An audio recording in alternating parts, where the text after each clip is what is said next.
Over the last several episodes, we've been really focused on the urban downtown area of our city and coastline, but today's video is focused on an entirely new project. We're going to be adding industry to our city. So if you're just catching up, remember there's an entire playlist of videos leading up to this point where you can catch up on the progress for our Build and Learn series in Stanford Bay. Be sure to hit the subscribe button, leave a comment down below with your thoughts on the episode, and make sure to hit the like button on the video. Now I have something really exciting to announce, and that is that next week, instead of the Build and Learn series, you're going to get an early access video of me building in City Skylines 2. So next week you can expect something different, and that's going to be gameplay footage of the early access version of City Skylines 2. And then the following week we'll be back into the Build and Learn series of Stanford Bay and continue with part 2 of our industry build. Be sure to check out the community tab for updates and info on this, but you can expect a video of Cities 2 followed by part 2 of our industry build, because as you'll see by the end of this video, we still have a lot to do. So let's go ahead and dive in. Now, since we've done some planning on the city, we already know we're going to be heavily focused on building. I've done a couple of episodes where I've included aspects of what I want in this industrial area, including utilities along with our cargo station. Now we're going to start building this area out, and there's a couple things I want to accomplish while doing that.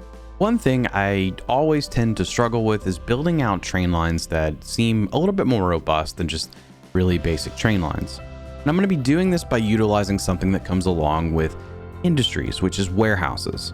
These warehouses can connect to your train network and help import some of the goods that you may need in your city. Well, I'm using these because I tend to not necessarily build all of the pipeline in Industries DLC. For example, I may bring in certain like forestry products or ore products, import some of those items, and really more so rely on the middle aspect of production and factories to fill out my industrial area. This is often because I don't really know where I want to put every element of what's in the Industries DLC. Now, of course, you could plan this early on, and I sort of planned industry areas, right? I didn't necessarily plan for where I was going to be gaining raw product. However, I often will just leave it at importing a lot of these goods. And again, I have this benefit of playing with unlimited money, so I can kind of alter the way some of us play by utilizing this feature. Now, to make the industrial park I want to make, I tend to focus a lot on things like warehouses and factories and some of the production facilities in between raw goods and the factories, right? And those are things that you need to really make industries functional anyway. So you're going to see me relying very heavily on warehouses, for example.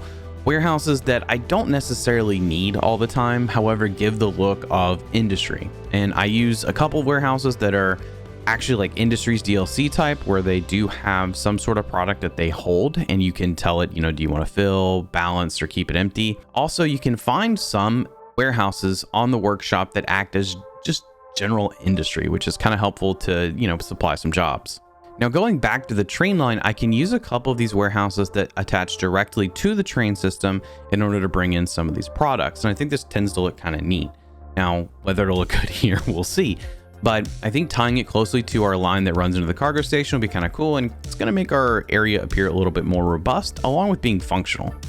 Now, ultimately, I want to extend these train lines out of these warehouses at enough length that trains can go into individual warehouses and handle their business without blocking traffic to other lines. For example, the cargo station doesn't need to be blocked by a train station going into the warehouse. Now, ultimately, when I do set this up, I do expect a little bit of an overflow of trains, which could cause some traffic issues. However, after that initial rush, it should calm down, and every line here should be able to function without blocking another, hopefully. So I'm going to go ahead and sort of match the curvature that I've already laid down with the initial train line. And then as I'm doing that, I'll merge them into the main train line, again, to sort of create paths for each warehouse and continue to keep the cargo line sort of free of traffic. After some tinkering, you can start to see what I'm looking for. And this is not necessarily polished to the best extent, but you can see that the train lines all run smoothly into each output area that I've set up. I'm also going to set up an additional line near the cargo station, more so for aesthetics than anything else. It's sort of like a bypass area, but I might put some props on it to show like a train, sort of like in a holding area, I guess. Or maybe it's like more of a maintenance spot or something. We'll see. So I'm also going to make sure that our roads are set up in a way that hopefully support a little bit better traffic flow. And some of that is because I realize that a lot of trucks are going to be in this area. So I'm going to try to utilize some one-way roads to push traffic away from main arteries and things, and then have them dump back in. And overall, it just needs to be sort of flowing as much as possible. But we all know that's not my strong suit, so we'll see how it goes. And then be sure to go and click on any of your warehouses that you put down and make sure that you set up whatever product they're supposed to be receiving. Typically, you'll get some sort of icon above the warehouse if it hasn't been selected already, and then you can choose the capacity at which that warehouse needs to operate. So a lot of what I lean on for Industries DLC, like I said, is using some of that middleman area, right? The taking raw product and turning into something else. For example, forestry, you can make planned timber. So I work a lot in that space, and then I start to add factories because the factories tend to, for me at least, sell the idea that this is a big industrial area. I'm sure many of you prefer to go ahead and set up the entire pipeline from raw through factories and go ahead and go for that. Sometimes just what I like to do is I like to get the industrial, like the really, factory based areas, with all the smokestacks and stuff set up before I do some of the like raw product aspect of industries. And one industry in particular that you're going to see me use a lot, especially in this area, along with what I intend to make as a port, is going to be fuel storage. Every port I've looked at has a bunch of these containers for oil, so I'm going to be utilizing these to sort of create the look I want, mainly for aesthetics, not necessarily all for functionality, other than there will be factories and stuff using these for their productions. But what's really great is these are also just warehouses for basically raw product, right? So I can set these up and they are still usable while also giving the aesthetic approach that I want for whatever I'm trying to work on. I remember back in the day before Industries DLC, you would have to rely on buildings or props in Steam Workshop to help build out your fuel storage area. Luckily, now you can have functional buildings that serve a purpose while also giving you what you need in terms of the overall look. Now, obviously, you need to use zoning to create your industry area, and you also need your main building. And I tend to use like maintenance buildings or whatever to kind of build out offices or something. And then from there, we're going to start utilizing buildings to appear like more of a production area. And while I say appearance or appear to look, like I want, or appear to look the part, it is functional, right? So I'm just importing these products. However, they are still going to go through the production pipeline that Industries DLC sort of dictates. And I very much intend to overdo what we need for our demand. For example, we have no industrial demand right now, but we will as we start to populate the city and we get into, adding more residential. However, I'm going to go ahead and do this at a point where I know that this is going to take up a lot of the needed demand that's going to come later. So it's all going to be set up. The infrastructure is going to be there and it's going to be operational. And then as people begin to move in the city, this will start to rapidly be utilized at the level that I intend it to be. Now, I've mentioned a couple times the appearance, and I want to create smokestacks. I want smokestacks. I want industrial buildings. I want this area to really stand out, far different from anything we've worked on in this series thus far. As I mentioned before, like warehouses, smokestacks, factory looking buildings, those are all very, very important for what I'm trying to set up in this area. And what I'm going to be looking for is basically going through each industry's tab in terms of specialization. And I'm going to be looking to utilize any building that creates a specific product so that we can cover sort of all our bases. You don't have to do it at a crazy rate. For example, we're starting with oil here. We're going to create whatever products we can utilizing oil as a raw resource. You can go from there and you can begin to work on the pipeline following some of the initial production buildings, with the end goal of utilizing unique factories to create certain products, utilizing what you're creating in your industrial area within that specialization. To some degree, I'm probably going to be overproducing a lot of this, so I'm going to probably use warehouses later to take on some of what these facilities are creating. And then also store it so that it can be used wherever. And for example, I may make another industrial park somewhere else. So that may be an area where traffic can move from a warehouse on this side of town to another side of town. And then I think it's kind of cool because it's all sort of interconnected in a way. And while you're placing these buildings and trying to figure out how they're organized, we're back in that puzzle mode of trying to find buildings that fit certain areas. Typically, I want these areas to appear pretty dense with some just pockets of trees or just land that isn't really utilized. And that's where like decals and some props can come in. For example, if you want a lot, like you could just create a piece of land that has nothing on it, maybe some broken fences. And that's just like a little corner area that maybe a building didn't fit in that you can fill up. I'm going to be relying on some trees. And I think in the next episode, we'll probably work on a lot, for example, of like an abandoned building. That might be kind of neat. but there's a lot of different things you can do in this area to give it the worn and torn and sort of beat up look that you might want for an industrial park. And keep an eye on your industries, and as you're developing them, what unique factories can you go ahead and incorporate in your city? For example, I have one here that relies solely on products from oil. I can go ahead and get this in place. I can also change the color of the building to make it look a little more worn and torn, because we know sometimes vanilla buildings don't look quite the way we want.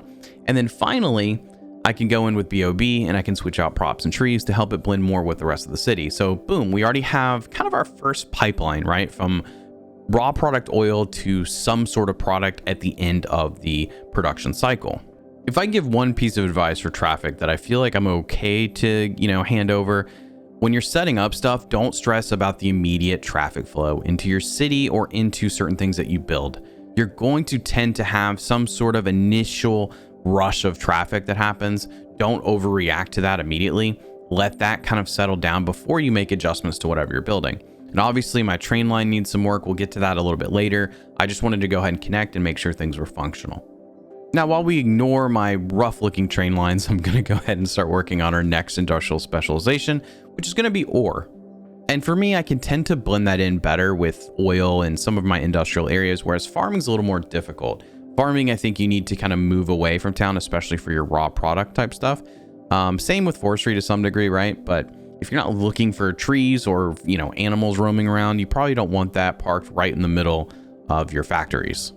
I think it's important to try to use as many of the industry's DLC buildings as you can. This obviously reduces the need for a lot of workshop assets because there are really decent buildings in that pack.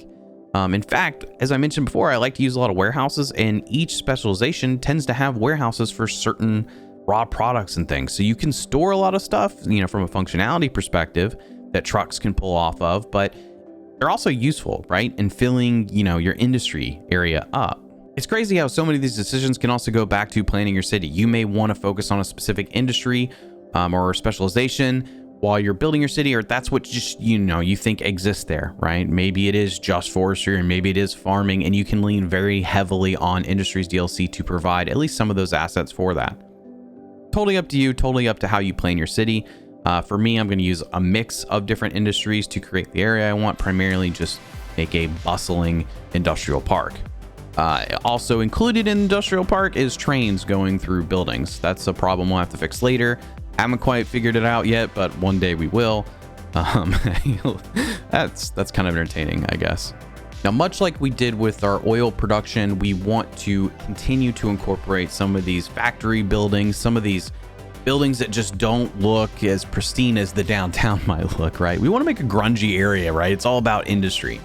So we're going to do that here and continue what we've started to set up for our industrial park with the oil sector. So now we're into ore, and we're going to utilize some of the same type of buildings to create what we've already started, just with a different specialization. Now, you may notice one thing that tends to happen depending on what industry specialization you're using. Some of them may use sort of like ruined or dirt texture. You can always go in and replace that if you need to, utilizing like surface paint or the brushes I've mentioned before in other episodes, and you can continue to get the concrete look that you want. Also, you can add parking lots in these areas because workers need parking. So there's a few options to help create some of the density you're looking for. It's not crazy to include some commercial, gas stations and things in this type of space. Workers need places to eat and places to get gas. So consider mixing in some of those type of buildings in these areas as well. It doesn't just have to be strictly industry. We'll probably get to that more in the next episode, where we start setting up some of the little spaces around where the highway and everything enters the industrial area, but we'll see how it goes. Oh, and one thing I don't want to forget too is if you can find some offices that fit, sometimes that's kind of handy, right? You could put a couple of factory style buildings, have those smokestacks next to some sort of brick building or concrete building that is focused on maybe the headquarters for whatever factory is next door. So just consider like mixing up some of the buildings that you're utilizing and not so focused on just one type of building. You can find some alternatives, and that always, I think, tends to help with the realism of the area anyway. Now, this whole space is starting to become, pretty bustling with different trucks roaming the area, and obviously different production facilities, doing their thing. Obviously, as we add more to this area, it's going to get pretty populated with trucks and things running through, and it'll look, I think, really active, which is, the main point of what I'm trying to accomplish. I do see us doing some overpasses over the highway to help accommodate some of that traffic getting from one side to the other side of the highway. I think it'll be something we do a little bit later. I've had these roads sort of extending beyond where I think the industrial is really going to go, and I may utilize some of our assets to help sort of fade out our industry area. Similar to how we do downtown, we'll start leaning into some of the buildings that appear just a little bit more rural in a way. Not necessarily farms, but maybe some of the forestry buildings. Something, I don't know. There's probably options there. We'll have to see. I just don't want it to go on forever. Much like any other part of town, you need to break up and kind of work in sectors to some degree. And that's something that I'm going to have to do here as well. This is one of those areas where it's really neat to see it start, becoming more and more operational. You start to see traffic moving through the area. Some of your warehouses have external visibility to see it fill up, and then it starts to look really like it's coming to life. And this is all hugging our rail yard in our cargo area. So I think it all looks the part that I want. And it's pretty, it's pretty cool to have this area start to come alive. Obviously, we had some buildings here, but it never was full or occupied in a way that made it look, truly like a big industrial area. Now that we have an allotment of buildings in, let's talk a little bit about how to fill some of the space. As I mentioned before, parking lots can be really, really helpful. Trees, obviously. And then there's assets on the workshop in terms of vegetation and decals and things that you can add to make it look much more worn out. I want to show you just a couple of things that I'm going to do. And we're going to do it in sort of time-lapse form so that you can see how I'm starting to fill the area. We won't quite get it complete, but I think you'll get an idea of the direction I want to go. So first and foremost, I'm going to go add parking lots to certain buildings that I feel like would have a decent amount of workers in there and require that sort of space for their employees. Now, using Forest Brush, I can go in and start to fill some of these dead spaces up, especially between like the rail lines and some of the buildings and the roads with just our normal mix of trees.